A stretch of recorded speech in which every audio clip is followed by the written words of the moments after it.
Frères et sœurs, voici un mot assez inattendu dans la bouche de Jésus, un mot qu'on trouve plus souvent sur les terrains de sport ou dans les tribunaux, défenseur. C'est la promesse que le Christ nous fait aujourd'hui. Le Père vous donnera un autre défenseur qui sera toujours avec vous. Un autre défenseur, c'est-à-dire que nous en avions déjà un et qu'un supplémentaire nous est encore donné.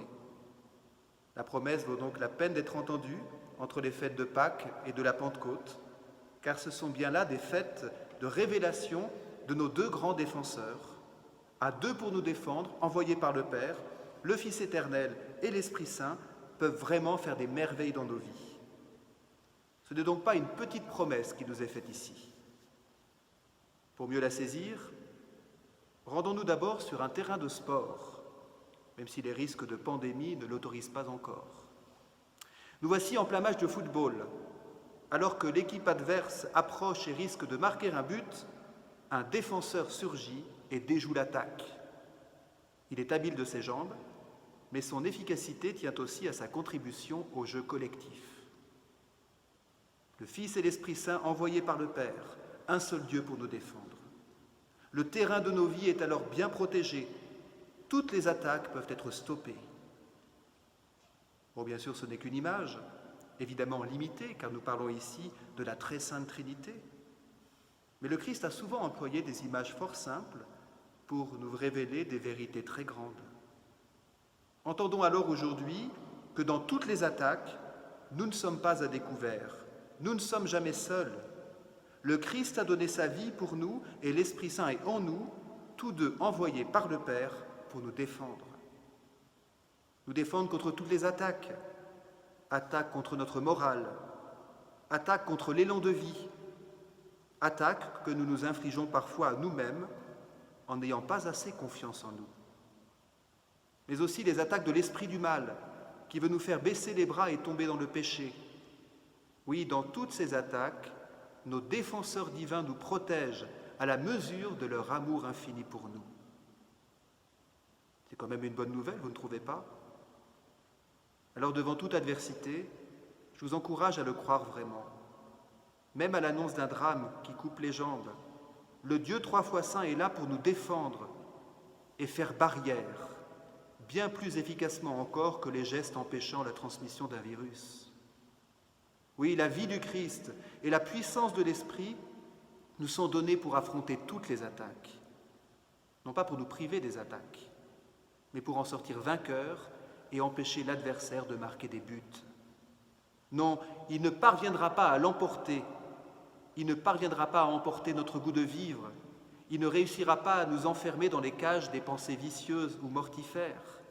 Le Père éternel, par le Fils et dans l'Esprit, permet de remporter le match de la vie par une victoire à plate couture, parce que c'est la victoire du Dieu vivant. Alléluia. Si cette image sportive vous parle peu, quittons le stade pour le tribunal. Me voici accusé, faussement par injustice, ou légitimement si j'ai fait quelque chose de mal. Se retrouver seul face à une injustice, c'est sans doute l'une des plus grandes douleurs que puisse vivre un être humain. Même une personne coupable espère pouvoir trouver quelqu'un qui va plaider en sa faveur, quelqu'un qui ne sera pas en face pour dénoncer, mais à côté pour soutenir et pour défendre.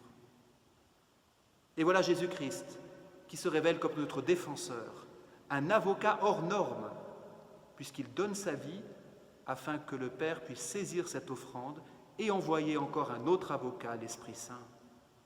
Défenseur qui plaide la cause de l'humanité entière.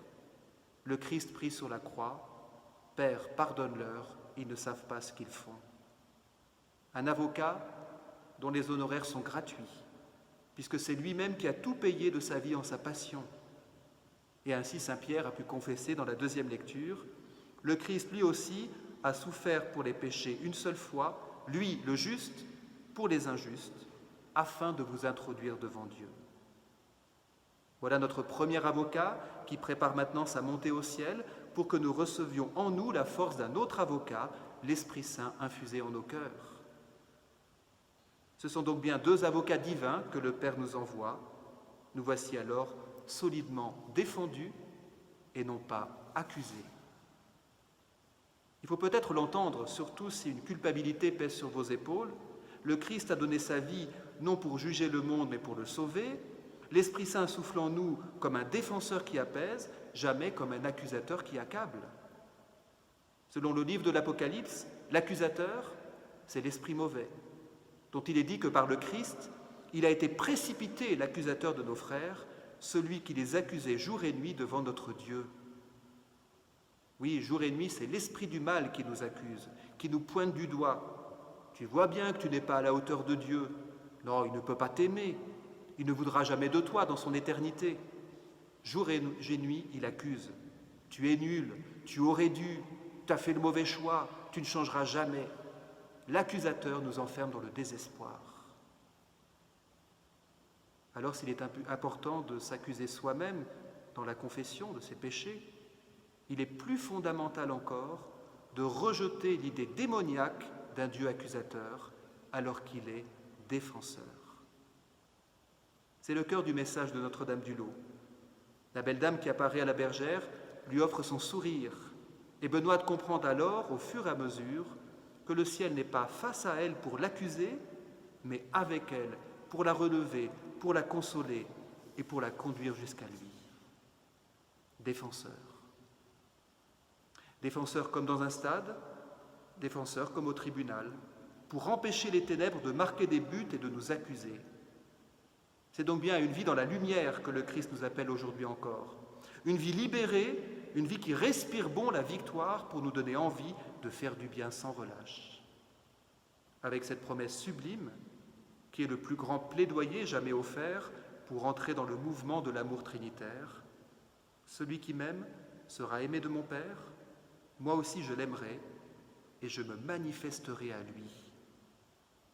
Frères et sœurs, soyons donc disponibles aujourd'hui à l'amour du Seigneur qui veut se manifester à nous. Il peut faire de si grandes choses dans la petitesse de nos vies. Alléluia.